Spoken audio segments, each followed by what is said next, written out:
Capítulo 8 del Evangelio según Juan, versículo 26, dice la palabra de Dios: Muchas cosas tengo que decir y juzgar de vosotros, pero el que me envió es verdadero, y yo, lo que he oído de él, esto hablo al mundo. Pero no entendieron que les hablaba del Padre. Les dijo, pues, Jesús: Cuando hayáis levantado al Hijo del Hombre, entonces conoceréis que yo soy y que nada hago por mí mismo, sino que según me enseñó el Padre, así hablo.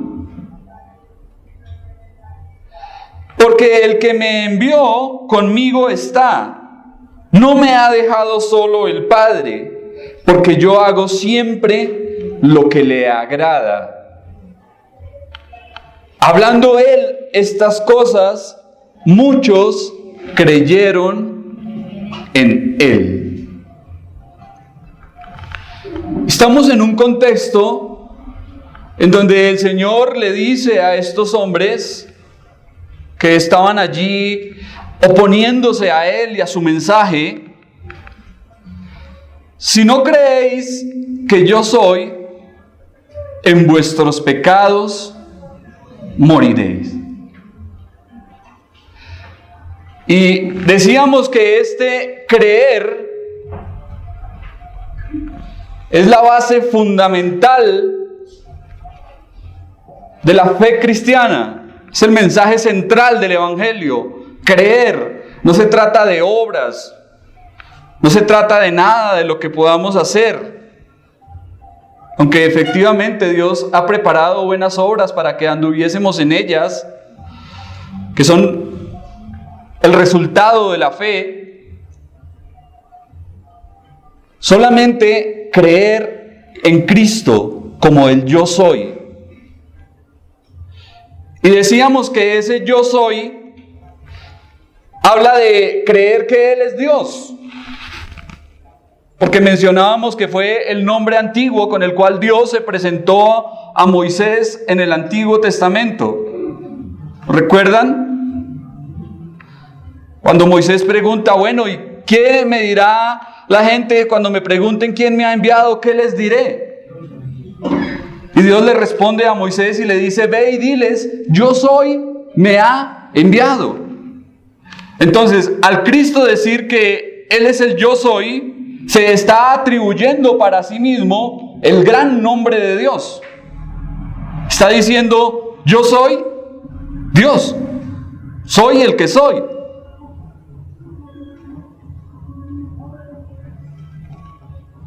Y también hablábamos de que hay personas que pueden partir de este mundo a la eternidad en sus pecados. Aquellos que no creen en Cristo para la salvación de sus almas se tendrán que presentar delante de Dios con el peso de sus pecados, con esa maleta de inmundicia. Van a morir en sus pecados. Y aquellos que van a llegar delante de la presencia de Dios revestidos con la justicia de Cristo. Aquellos que Dios mirará como santos, limpios, puros y sin mancha, por haber confiado sus almas al Salvador. Solamente existen esas dos clases de personas. Decíamos que algún día todos vamos a morir. Efectivamente, todos vamos a experimentar la muerte. El asunto es cómo nos vamos a presentar delante de Dios después de que nos llegue la muerte. ¿Vamos a morir en Cristo o vamos a morir en nuestro pecado? Y en nuestros pecados. Esa es la gran diferencia. Ahora aquí en el versículo 26, el Señor le dice a estos hombres, muchas cosas tengo que decir y juzgar de vosotros. El Señor decía a estos incrédulos judíos que habían muchas cosas adicionales sobre las cuales podía hablar y juzgar acerca de ellos. Jesús podía haber dicho muchas más cosas que estos hombres tenían guardadas. Imagínense si el Señor en su omnisciencia se hubiese puesto a resaltarles un pecado detrás de otro. Tiempo le habría tomado, porque seguramente eran muchos. Y por eso el Señor les dice, hay más cosas sobre las cuales yo puedo hablar de ustedes. Y hay más cosas por las que puedo juzgarles. Sin embargo, no lo voy a hacer en este momento. Porque en su primera venida el Señor Jesucristo no vino a juzgar. No vino a ser el juez. Él vino ¿a qué? En su primera venida. A buscar y a salvar lo que se había perdido. Entonces, en este momento el Señor no les juzgaría, pero efectivamente llegará un momento cuando el Señor se siente en el trono para ser el juez de todos los hombres. Hablo de todos los hombres sin Cristo, porque sabemos que los que están en Cristo serán tratados de manera diferente, pues dice la palabra en Romanos capítulo 8, ninguna condenación hay para los que están en Cristo Jesús. Es decir, que para los que están en el Señor Jesucristo no hay ningún juicio, no hay ninguna crisis, no serán condenados, no serán juzgados, porque como ya lo dije, están revestidos de la justicia del Señor y llegarán al cielo siendo tratados como puros, como justos y como santos.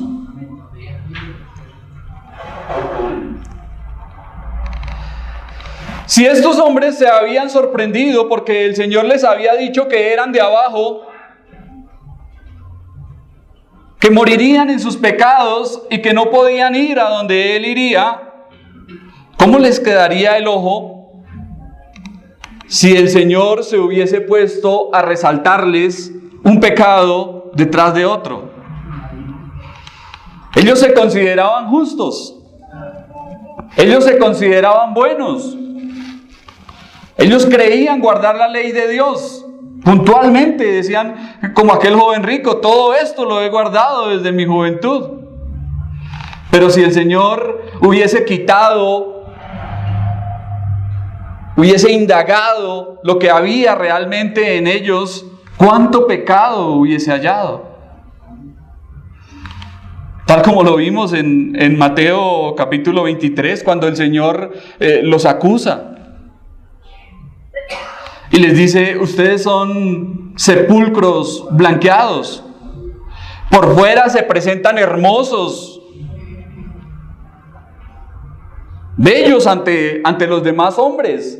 Pero por dentro están llenos de huesos, de muerto y de toda clase de cosa fea.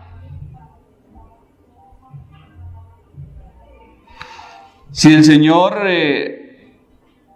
como alguien lo dijo, pudiese quitarnos a nosotros por un momento la máscara y demostrar lo que hay debajo de ella, demostrar las intenciones de nuestro corazón y los verdaderos sentimientos, los pensamientos. Alguien dijo, quedaríamos expuestos como monstruos horripilantes.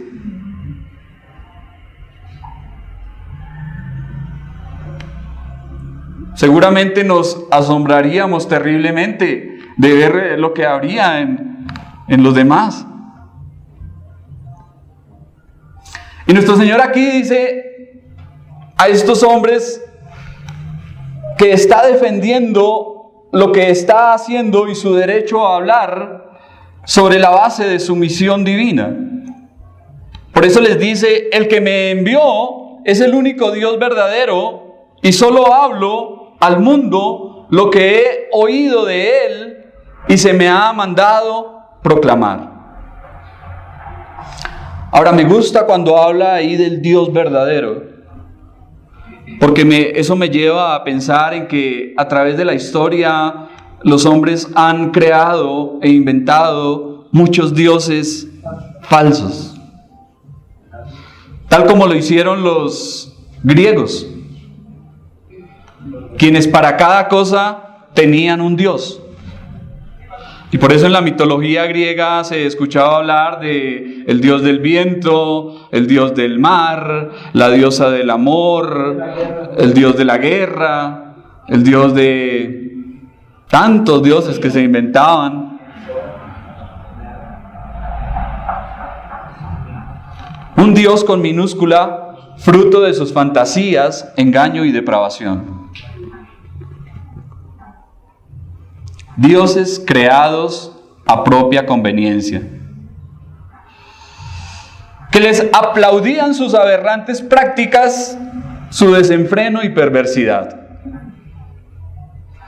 Y cabe resaltar que todos estos dioses definitivamente no corresponden ni sustituyen en ninguna medida al Dios único y verdadero, quien en estos postreros días nos ha hablado en su Hijo, nuestro Señor, y nos ha declarado claramente lo que desea de cada uno de nosotros. Por eso, mi amigo y mi hermano que me escucha en esta mañana, si el Dios en quien usted ha creído no le demanda una vida de santidad y obediencia, tal vez está confiando en un Dios falso que no corresponde al Dios de la Biblia.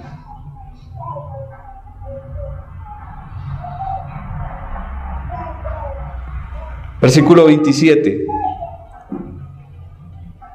Pero no entendieron que les hablaba del Padre. En este punto los judíos no entendieron que nuestro Señor les hablaba del Dios Padre. Cuando escucharon hablar sobre el que me envió, tal vez pensaron en un remitente terrenal, en un enviador terrenal.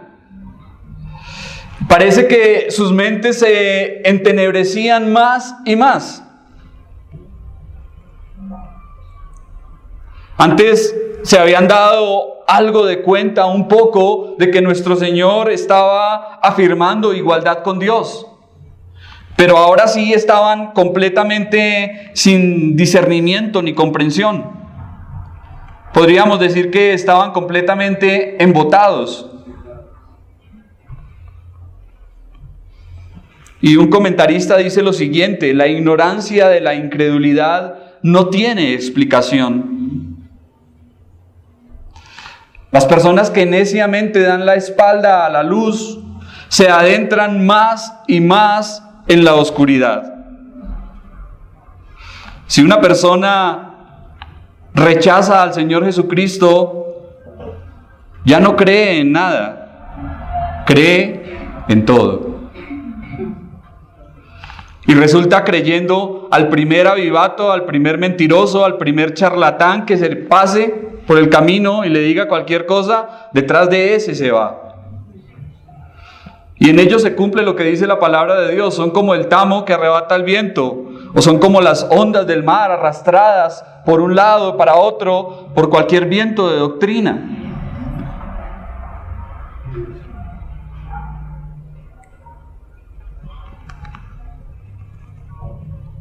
A quienes no creen en la verdad ni en el verdadero, Dios les permite creer cualquier cosa. Por eso, mis hermanos, que debemos crecer en la gracia y en el conocimiento de nuestro Señor y Salvador Jesucristo. Debemos ser cimentados en su palabra, meditar en ella, escudriñarla, atesorarla. ¿Qué más podemos hacer con la palabra de Dios? Aplicarla, vivirla.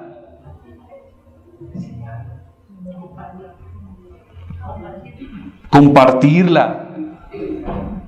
Todo eso nos dará firmeza y nos permitirá andar en la luz. Y es triste la condición de estos hombres aquí que describe el versículo 27. Y de todos aquellos que no entienden las palabras de nuestro Señor.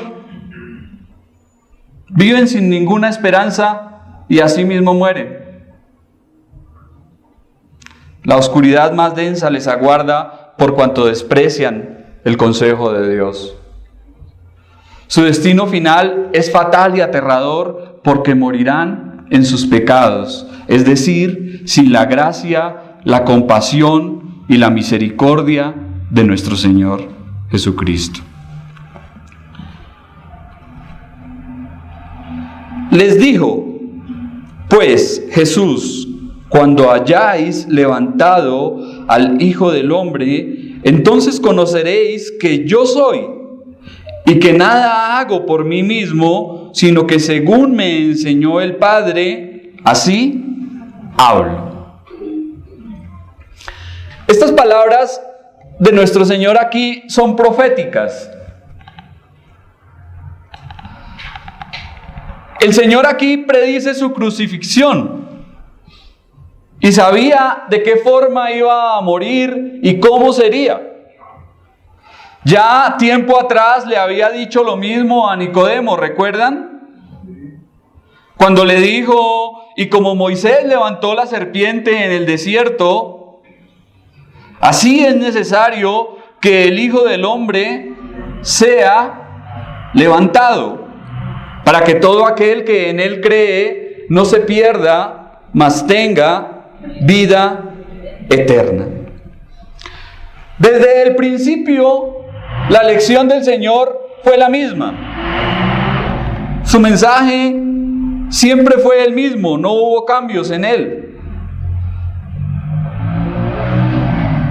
Y aquí está diciendo a estos hombres que después de ser levantado en la cruz del Calvario, ellos sabrían de quién se trataba y que todo lo había hecho por nombramiento divino y no por autoridad propia. Todo esto lo entenderían, pero ¿cuándo lo vendrían a comprender? ¿Recuerdan los sucesos que rodearon la crucifixión de nuestro Señor? ¿Qué pasó el día en que el Señor Jesucristo murió en la cruz? Según lo narra el Evangelio de Mateo. El velo del templo se rasgó. ¿De arriba hacia abajo o de abajo hacia arriba? Era un velo grueso, bastante grueso, que hacía una separación entre el lugar santo y el santísimo. Y dice ahí que se rasgó de arriba hacia abajo. ¿Por qué? Fue de arriba hacia abajo y no de abajo hacia arriba. ¿Quién lo hizo? Fue de arriba hacia abajo porque Dios fue quien lo hizo, mostrándonos, como dice el autor de la epístola a los Hebreos, que por medio del rompimiento de ese velo tendríamos acceso directo a la presencia de Dios. Ya no había impedimento para llegar ante la presencia de Dios, porque con la muerte de Cristo ese velo se rasgó. Ahora podemos acercarnos confiadamente al trono de la gracia y saber que allí encontraremos misericordia y gracia para el oportuno socorro. Pero ¿qué más ocurrió el día de la crucifixión del Señor? Dice que hubo que también hubo un terremoto y muchos salieron de sus tumbas y vinieron a la ciudad de Jerusalén y se presentaron. Hubo resurrecciones ese día. También hubo tinieblas. Hubo tinieblas.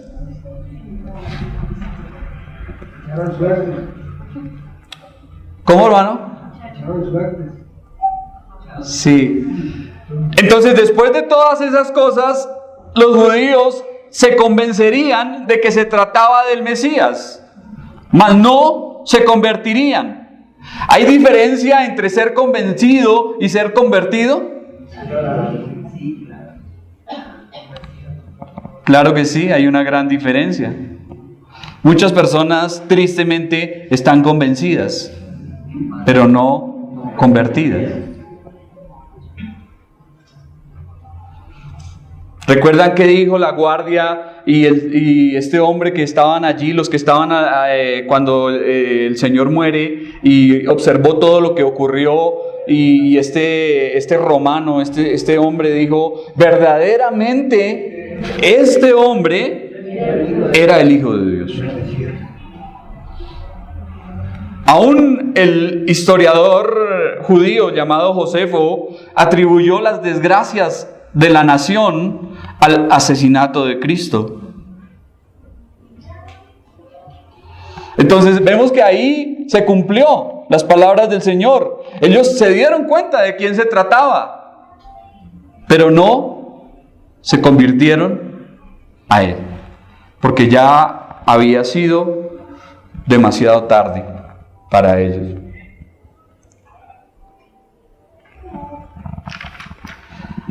Ahora, cuando el Señor dice, nada hago por mí mismo, ¿a qué se refiere? Ya lo hemos dicho. La voluntad del Señor estuvo siempre en perfecta obediencia a la voluntad del Padre. El Señor actuaba solamente lo que el Padre deseaba que Él hiciese. Ahora, podemos ver que el Señor, sabiendo de qué forma iba a morir, conociéndolo de antemano, sin embargo, en ningún momento encontramos en los evangelios que nuestro Señor le dijese al Padre, uy, Señor, pero eso está como bien feo. ¿Qué situación tan dura? ¿Pero por qué a mí, Señor? ¿Por qué no enviaste al Espíritu? Por ninguna parte vamos a encontrar a Jesucristo renegando de la voluntad de Dios. Entonces, ¿por qué nosotros a veces, cuando estamos atravesando leves tribulaciones momentáneas, ponemos el grito en el cielo y decimos, pero Dios, ¿por qué a mí? O como dijo David, Señor, ¿por qué duermes? David fue tan atrevido con Dios que se atrevió a hablarle de esa forma. Le dijo a Dios, ¿por qué duermes? Tal vez pensó que Dios estaba allí echando una siesta y se había olvidado de él. Pero no es así. Porque cuando nos pasan muchas cosas desconfiamos de la providencia y la soberanía de Dios?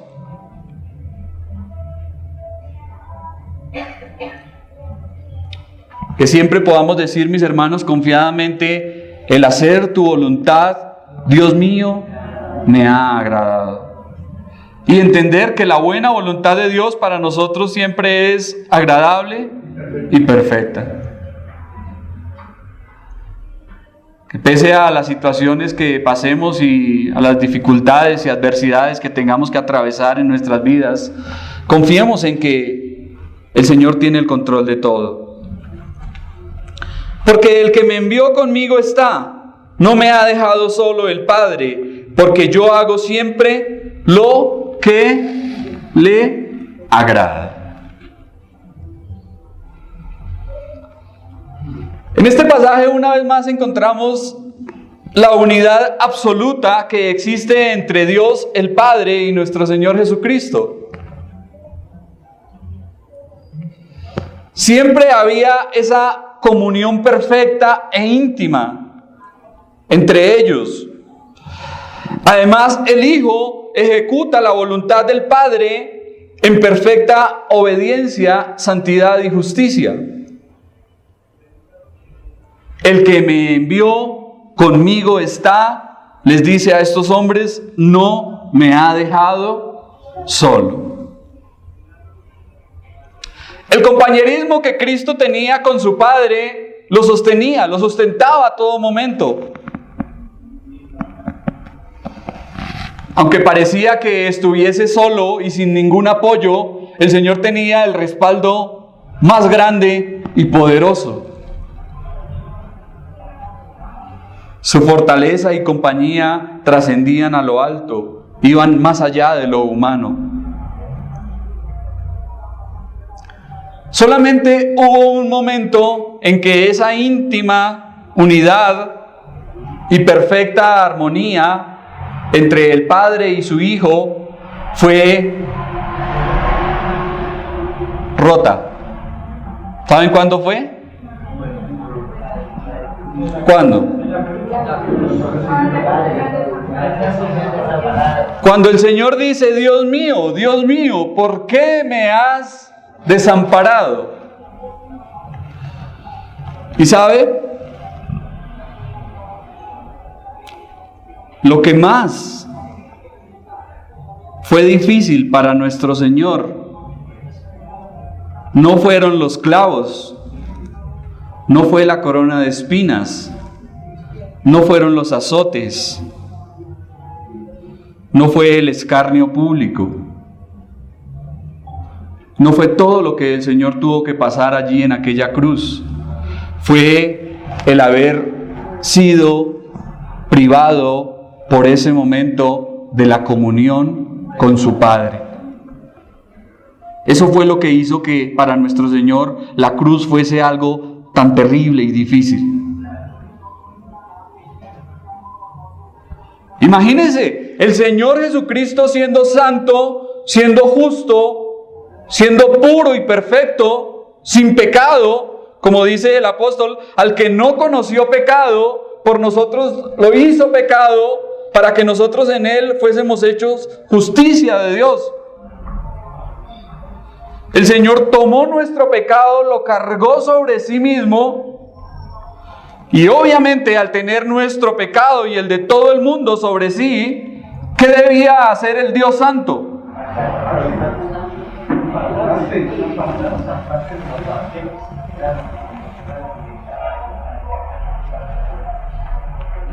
Ese fue el momento más duro,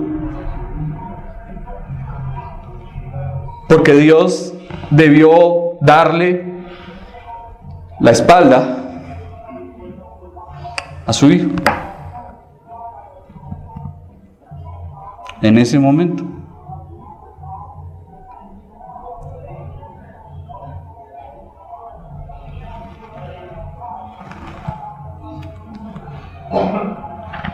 Ahora, aquí tenemos una reflexión para nosotros.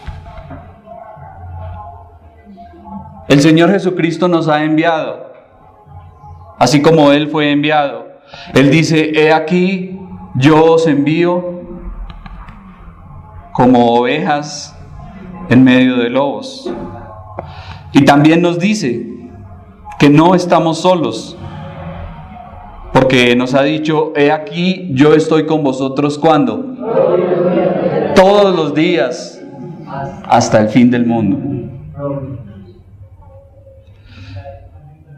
Por eso, mis amados hermanos, aunque muchas veces estemos cansados, abatidos, cuando sintamos que la aflicción nos agobia y que no veamos que haya nadie a nuestro lado, debemos de saber que nuestro Señor está allí, que Él siempre estará allí, que su bendita presencia nos aliviará y nos refrescará. Y confiemos, porque Él nunca nos dejará desamparados. En todo el tiempo de nuestro peregrinar, su presencia nos dará descanso. Nunca nos sintamos solos. Si estamos con el Señor Jesucristo, somos más que vencedores. Amén. Y termina el pasaje diciendo: yo siempre hago lo que le agrada. Qué palabras más hermosas las del Señor. Esta es una descripción de la perfección y santidad que hubo en Jesús. Durante toda su encarnación agradó al Padre Eterno en una obediencia perfecta, completa y constante. Demasiadas veces nosotros hacemos lo que nos agrada. ¿Cuántos tienen hobbies o pasatiempos? ¿Y por qué los hacemos? ¿Por qué nos gusta hacer algo como un hobby? ¿Por qué lo practicamos? Porque nos agrada.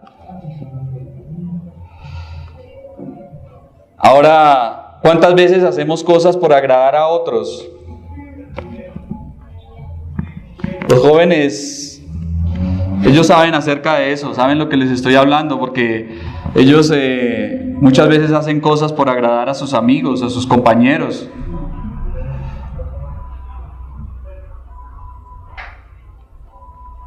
Pero podemos decir, como nuestro Señor dijo acá, yo hago siempre lo que le agrada a Dios. ¿Hago siempre lo que le gusta al Señor? ¿Realmente le doy gloria a Dios con lo que hago?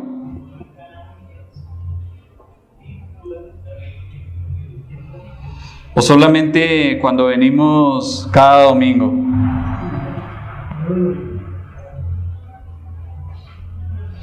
¿Nuestro Dios se satisface cuando estamos haciendo tantas cosas? Entre semana, ¿Dios se agrada de lo que estamos haciendo? Aunque siendo honestos, muchas veces nos quedamos cortos en esto de agradar al Padre. Estamos seguros de que si lo hacemos, Dios estará con nosotros y nunca nos dejará.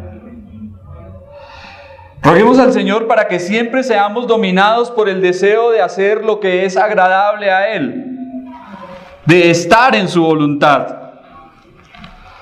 Cuentan la historia de una mujer creyente que estaba muy enferma y le preguntaron si quería vivir o morir, y ella respondió: lo que Dios quiera. Pero dijo a uno de los presentes, alguien que estaba allí, le dijo: si Dios la dejara elegir usted misma, si Dios lo dejara en su propia voluntad, ¿usted qué decidiría?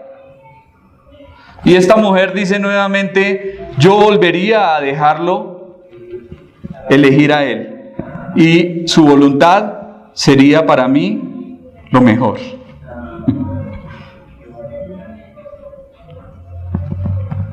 Una confianza como esta es la que todos precisamos. Ahora, notemos que este pasaje nos muestra que la obediencia va de la mano con la presencia divina. Un padre terrenal se siente contento y complacido cuando sus hijos le obedecen y le hacen caso en todo. Ahora, los hijos necios y rebeldes siempre estarán privados del respaldo y la protección de su padre. Ocurre lo mismo con nuestro Padre Celestial. Si andamos en obediencia, haciendo lo que a Él le agrada, su presencia estará con nosotros. Ahora, si andamos en desobediencia, haciendo lo que a nosotros nos place, metidos en cosas que no son de su agrado, entonces no nos quejemos cuando nos llegue la disciplina, el castigo y la corrección. Porque dice la palabra del Señor que al que Él ama, ¿qué le hace Dios al hijo que ama? Lo azota, lo reprende, lo corrige. Entonces, andamos en la voluntad del Señor Su presencia estará con nosotros todo el tiempo y será una bendición y le glorificaremos a Él. ¿O estaremos en cosas que no debemos, esperando a que su vara caiga sobre nuestras espaldas? Porque si somos hijos de Dios, el Señor nos disciplinará, mis hermanos. Y de eso podemos estar completamente seguros.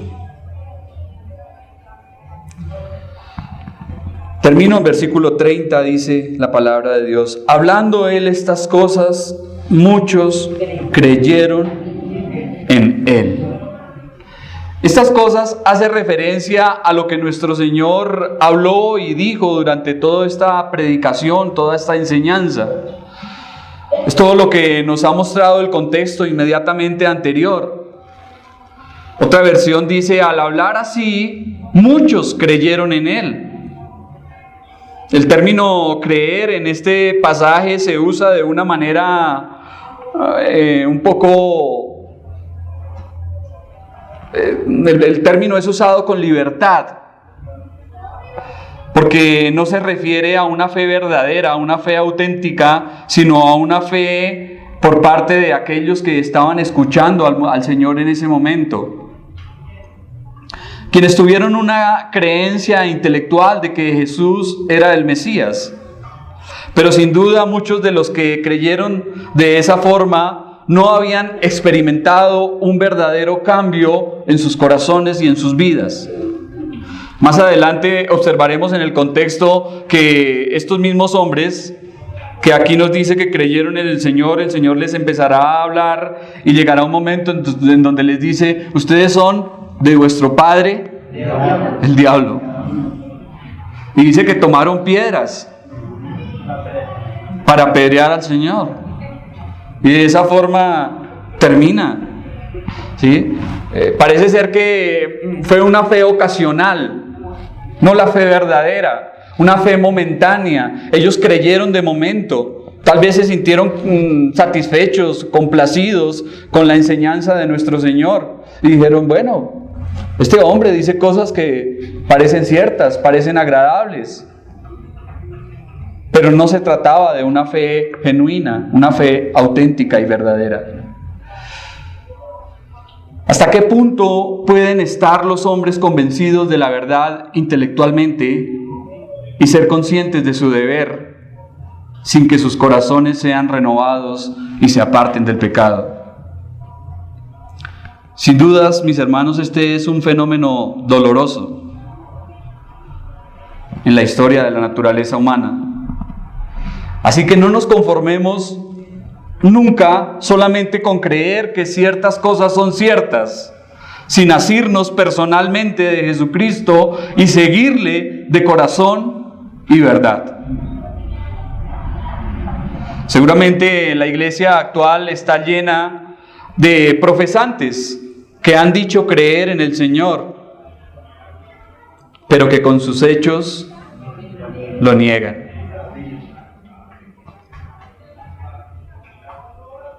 Un niño y una niña eran vecinos y jugaban juntos todo el tiempo.